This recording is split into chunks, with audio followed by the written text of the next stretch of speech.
Hey guys, it is your boy HZJJ here, and today we're with another video. And today's topic is going to be 5 ways to save money while you're in college. And whether college is going to be your new journey, if you're in high school transferring, or you're a freshman, or whatever it is, here are my 5 tips to save you some extra money.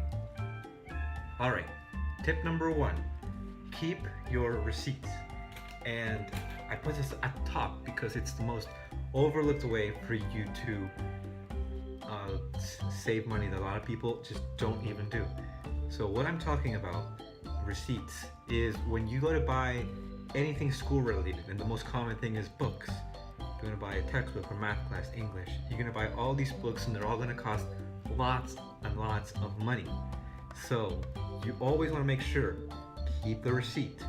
And then keep a little bag just in your room somewhere. Put all of your school expenses. So when you get the syllabus for the class, it's going to list the course description, yeah, and then it's also going to list the materials you needed, the book, plus all the other stuff you need.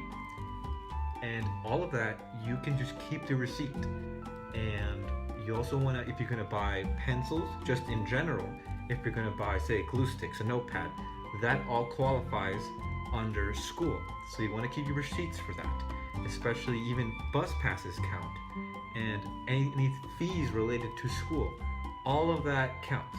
So you want to make sure that you keep all your receipts, because at the end of the year, when you do your taxes, you can put all of those and write them off. What that means is that you get back some money that you paid because they were under schooling and they were helping your education. So you got to make sure, keep every single receipt. You don't even have to keep them organized, all right? And at the end of the year, when you have them, at least you have them in a pile. Okay, so you have them in a pile, and when you go to do your taxes, you just, when they ask you if you have any receipts for school, or even if they don't, remember, tell them, say, hey, I have all my school expenses. Could you write this stuff in as well? So that's number 1.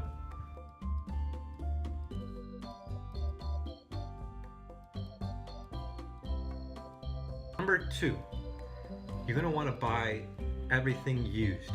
Now, when I say this, especially with the textbooks, every year they keep rising and rising and rising in price. That's not a good thing.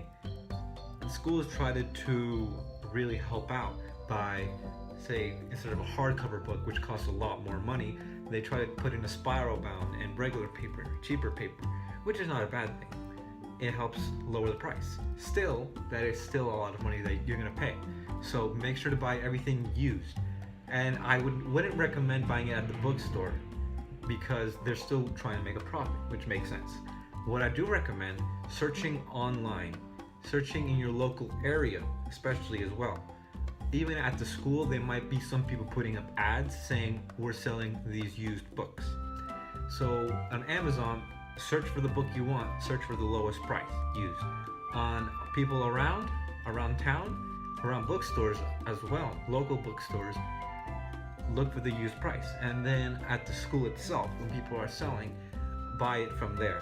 Now you want to make sure, and you're going to need some practice in this as well, it's always, even if you're buying used at a really low price, always try to negotiate. And you're going to need a bit more practice, so be sure to go online and check out how to negotiate the price down, because at the end of the day, you're going to want to pay as little as possible, and if you can get the price down more, why wouldn't you try to do it? So that's another tip. Buy used, everything that you can, and then try to lower the price even more. It'll save you that much more money. Step number 3, talk to a counselor. Now, a lot of people, especially in the beginning, when they first enter college, it's a really tough time because you've spent all your life learning from grade school or wherever you learned, and then suddenly you're thrown into the real world.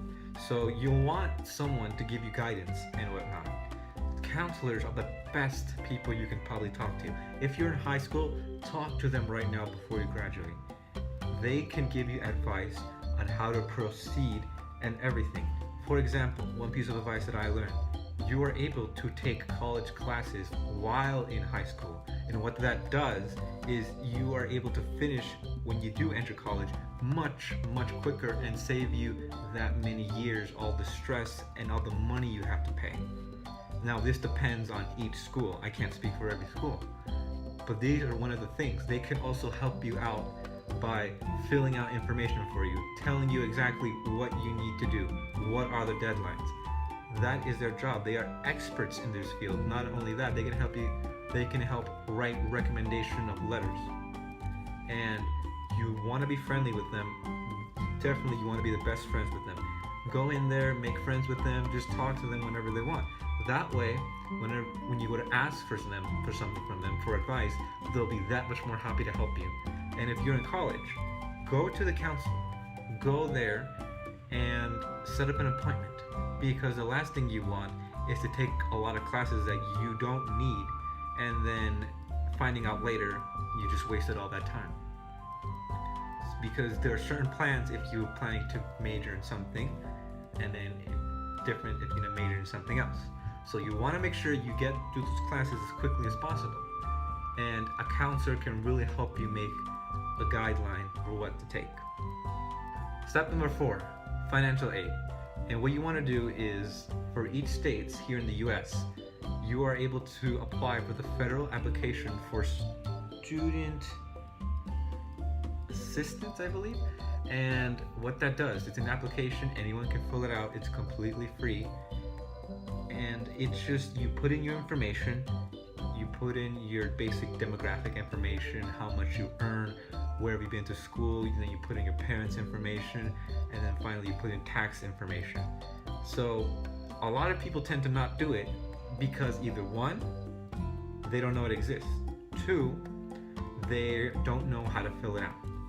So what you want to do is go on Google, type in FAFSA, and go register immediately, because it gives you free money. Ultimately, that is the ultimate goal, free money. That's what everyone really wants. And if you're having trouble filling out the application, go back to the previous step and meet with the counselor. They will help you out. Not only that, there are also workshops available for each person learning these things. And you want to get involved, you want to learn, watch some YouTube videos online, go on the FAFSA site itself, they'll give you instructions there as well. You definitely want to fill that out. The benefits of doing the FAFSA is you can get free money, you can get free classes, or if you're having trouble paying off, you can get free loans. And when I say free loans, I mean the loans given to you automatically. And you don't have to accept any of them, but you can accept one or the other. But you definitely want to take the free money, because it's money you don't have to pay back. In my instance, for example, I was able to obtain all of my classes for the past 3 semesters, including the winter and summer sessions, completely free. So it's something you do not want to pass off. It may seem like a tedious work. You just have to do it once every year at the start of every year, and it saves you a lot of money. If you're having trouble, ask for it. Ask your counselors, ask someone else who's already done it, all right? Step number 5, and this step is pretty simple. Get involved. You can be the person who just goes to classes and takes notes, does the homework, turns it in, gets a grade, leaves. You don't want to be that person. You want to be more involved, because you're going to get a lot more people and relationships that way. You're going to be able to speak to others and network with people. And at the end of the day, your opportunities completely increase the more people you know. So it doesn't matter what type of personality you have. You could be shy, you could be loudmouth. What you just want to make sure is every person you meet there, you know, want to try to make a good impression. You don't have to go and impress them or anything. Just talk to them, say hi, how are you, nice to meet you. I'm glad we got connected, I'm looking forward to working together this year. It's really as simple as that. And it just puts a good image in their head, and you never know. One day, if you need something and you ask, because they know you, they're much more likely to help you. Alright? So it's a really good idea to do that. Most of the opportunities we get in life, we get it through relationships. Think of this in your life as well. Think of everything good that has ever happened. Now, Really think about this. Was there someone behind that made it possible for you? The answer is yes. So the more connections and relationships you know, join clubs, join the meetings, do all of that good stuff, because it really does help out in relationships. And the more people you know, the more your network is, the more chances you get, the more opportunities you find. You never know, because these are other people and everyone's different. You never know what kinds of opportunities you will find. All right? So that's definitely something, the most important part. Alright guys, so those are my 5 steps for saving money in college. I hope you guys like this video and you can implement these straight away right at this moment. Don't forget to ask for help, especially if you don't understand something. But yeah, those are my 5 steps. Hope you guys like this video. Please like, comment, subscribe for more videos. I'm going to try to be uploading daily if I can, hopefully if I don't get busy, but that's the plan. Alright, this is HZJJ and signing off.